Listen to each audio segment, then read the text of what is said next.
ದೋಸೆ ಹಿಟ್ಟನ್ನಲ್ಲೇ ಖಾರ ದೋಸೆ ಹಿಟ್ಟು ಹೇಳಿದ್ನಲ್ಲ, ಆ ದೋಸೆ ಹಿಟ್ಟಿನಲ್ಲೇ ಪತ್ರೊಡೆ ಮಾಡೋದು. ಇದು ನೋಡಿ ಮರಕ್ಕೆ ಅಂತಾರೆ. ಇದು ಭಾಳ ಒಳ್ಳೇದಿದು. ಅದು ಇದ್ರ ಚಿಕ್ಕಮಂಗ್ಳೂರು ಕಾಡು, ದೊಡ್ಡ ಕಾಡುಗಳಲ್ಲೆಲ್ಲ ಬೆಳೆಯೋದಿದು, ಆಯಿತಾ. ಇದನ್ನು ವರ್ಷಕ್ಕೊಂದು ಸರಿನಾದ್ರು ತಿನ್ನಬೇಕಂತೆ ನಮ್ಮ ಹಿಂದಿನವ್ರು ಹೇಳ್ಕೊಂಡು ಬಂದಿದ್ದು. ಹಾಗಾಗಿ ವರ್ಷಕ್ಕೊಂದು ಸರಿ ನಾವು ತಿಂತೀವಿ. ಭಾಳ ಕಾಸ್ಟ್ಲಿ ಇದು ಪ್ರೇಮ ನಿನ್ನೆ ಚಿಕ್ಕಮಂಗ್ಳೂರಿಗೆ ಹೋಗಿದ್ರು. ಅವ್ರ ಮಗಳ ಮನೆಯಿಂದ ತಂದಿರೋದು. ಅವರು ಕಾಡಲ್ಲೇ ಇರೋದು. ನೋಡಿ ಇದನ್ನು ಹೀಗೆ ಹಾಕ್ಕೋಬೇಕು. ಎಲೆನ ಒಂದು ಎಲೆ ಹಾಕ್ಕೊಂಡೆ, ಒಂದು ಎಲೆ ಹಾಕ್ಕೊಂಡು ಆ ದೋಸೆ ಹಿಟ್ಟುಂಟಲ್ಲ ಅದು ಸ್ವಲ್ಪ ಗಟ್ಟಿಯಾಗಿ ರುಬ್ಬಬೇಕು. ದೋಸೆ ಥರ ಹಿಟ್ಟು ಮಾಡಬಾರ್ದು, ಸ್ವಲ್ಪ ಗಟ್ಟಿಯಾಗಿ ಇಟ್ಟಬೇಕು. ನೋಡಿ ಗಟ್ಟಿಯಾಗಿ ಅರಿಬೇಕು. ಅದನ್ನು ಹೀಗೆ ಸವರಬೇಕು ಎಲ್ಲ ಎಲೆಗಳಿಗೆ. ಸ್ವಲ್ಪ ಸ್ವಲ್ಪ ತಗೊಂಡು ಸವರಬೇಕು. ನೋಡಿ ಒಂದಾಯ್ತಾ, ಒಂದು ಎಲೆಗೆ ಕಂಪ್ಲೀಟ್ ಸವರದ್ನ ನೋಡಿ ಹೀಗೆ ಫುಲ್ಲು ಸವರಬೇಕು ದೋಸೆಗಲ್ಲ ಪತ್ರೊಡೆಗೆ. ಮತ್ತು ಇದ್ರ ಮೇಲೆ ಇನ್ನೊಂದು ಹಾಕ್ತಾ ಇದ್ದೀನಿ ನೋಡಿ. ಒಂದು ಹಾಕಿದ್ದೆ, ಮತ್ತೆ ಆ ಎಲೆ ಮೇಲೆ ಇನ್ನೊಂದು ಹಾಕಿದೆ. ಇನ್ನೊಂದು ಎಲೆಗೂ ಹೀಗೆ ಸವರ್ತಾ ಇದ್ದೀನಿ.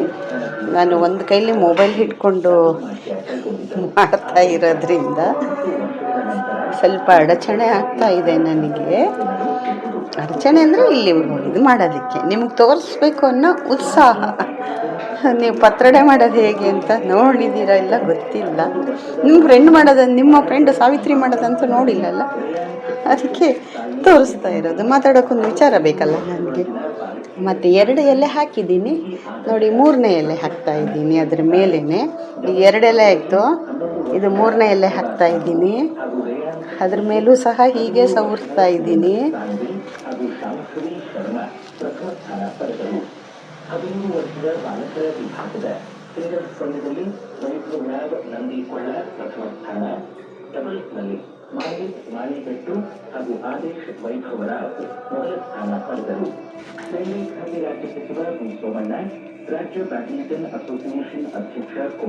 ಮೂರು ಎಲೆ ಹಾಕಿದ್ದೀನಿ, 3 ಎಲೆಗೆ ಸವರಿದ್ದೀನಿ ಈ ಹಿಟ್ಟಿನ ಬಂಧನ. ಈಗ ಮತ್ತೆ ಇನ್ನೊಂದು ಹಾಕ್ಕೊಳ್ತಾ ಇದ್ದೀನಿ ನೋಡಿ. ಒಂದಕ್ಕಿಂತ ಒಂದು ಒಳಗಡೆ ಸೈಜ್ ಬರೋಂಗೆ ಪುಟ್ಟದ್ದು ಹಾಕ್ಕೊಳ್ಬೇಕು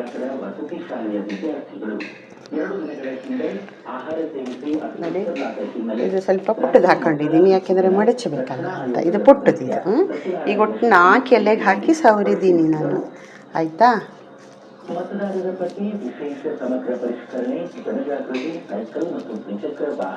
4 ಎಲೆಗೆ ಹಾಕಿ ಸವರಿದ್ದೀನಿ. 4 ಎಲೆ ಆಗಿದೆ. ಈಗ ಎಲ್ಲದಕ್ಕೂ ತುದಿ. ಆಮೇಲೆ ಇದನ್ನು ಮಡ್ಚೋದು ಹೀಗೆ, ಇಲ್ಲಿ ನೋಡಿ ಹೀಗೆ ಮಡಚಬೇಕು. ಒಂದೇ ಕೈಯಲ್ಲಿ ಮಾಡ್ತಾ ಇರೋದು, ಅದಕ್ಕೆ ಸ್ವಲ್ಪ ಹೇಳಿದ್ನಲ್ಲ ನೋಡಿ. ಅದು ಆಚೆ ಮಡಿಸಿದೆ, ಇದನ್ನು ಈ ಕಡೆಯಿಂದ ಮಡಿಸಿದೆ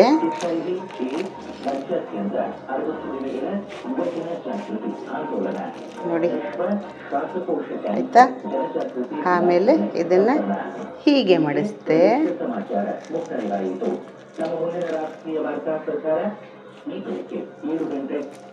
ಆಮೇಲೆ ಇದನ್ನು ಹೀಗೆ ಮಡಚ್ಕೊಂಡು ಹೋದೆ ನೋಡಿ. ಮಡಚುವಾಗ ನಾನು ಕೈಯಲ್ಲಿರೋ ಬಂದ ಎಲ್ಲ ಇದಕ್ಕೆ ಸವರ್ತಾ ಇದ್ದೀನಿ. ಸಾಲದಿದ್ರೆ ಇನ್ನೊಂಚೂರು ಸವರ್ತೀನಿ, ಅಷ್ಟೇ ನೋಡಿ. ಇದು ಪತ್ರೊಡೆ ಅಂತ ನೋಡಿ. ಇದನ್ನು ತೆಗೆದು ಇಲ್ಲಿ ಪಕ್ಕದಲ್ಲಿ ಇಡ್ತೀನಿ. ಈಗ ಆಲ್ರೆಡಿ ಒಂದು ಮಾಡಿದ್ದೀನಿ, ಈಗ ಇನ್ನೊಂದು 2ನೇದು. ಆಮೇಲೆ ಮತ್ತೆ ಅದನ್ನು ತೆಗೆದು ಇದನ್ನು ಒಲೆ ಮೇಲೆ ಇದನ್ನಿಟ್ಟಿದ್ದೀನಿ ಬೇಯಕ್ಕೆ. ನಾನು 2 ಲೋಟ ಅಕ್ಕಿ ನೆನೆ ಹಾಕಿದ್ದೆ ಬರ್ತಿ.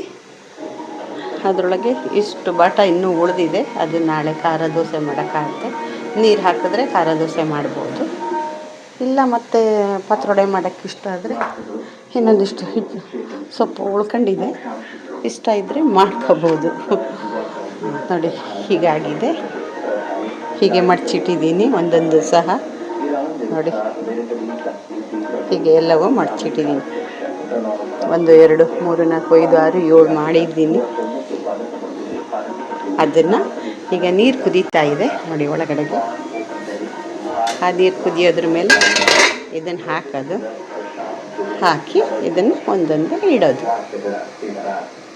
ಪ್ರಧಾನಿ ನರೇಂದ್ರ ಮೋದಿಯವರು ಇಂದು ನಶಾಮುಕ್ತ ಯುವ ವಿಕಸಿತ ಭಾರತ ಅಭಿಯಾನಕ್ಕೆ ಚಾಲನೆ ನೀಡಲಿದ್ದಾರೆ. ನಶಾಮುಕ್ತ ಪ್ರತಿಜ್ಞೆ ಕೈಗೊಳ್ಳಲಿದ್ದಾರೆ ಎಂದು ತಿಳಿಸಿದ್ದಾರೆ. ಯುವ ಜನರು ಮಾದಕ ವಸ್ತುಗಳ ದುರ್ಬಳಕೆಯಿಂದ ದೂರವಿರುವಂತೆ ಉತ್ತೇಜಿಸುವ ಉದ್ದೇಶದಿಂದ ಈ ಅಭಿಯಾನವನ್ನು 100 ವಾರಗಳ ಕಾಲ ದೇಶಾದ್ಯಂತ ಆಂದೋಲನವಾಗಿ ನಡೆಸಲಾಗುವುದು.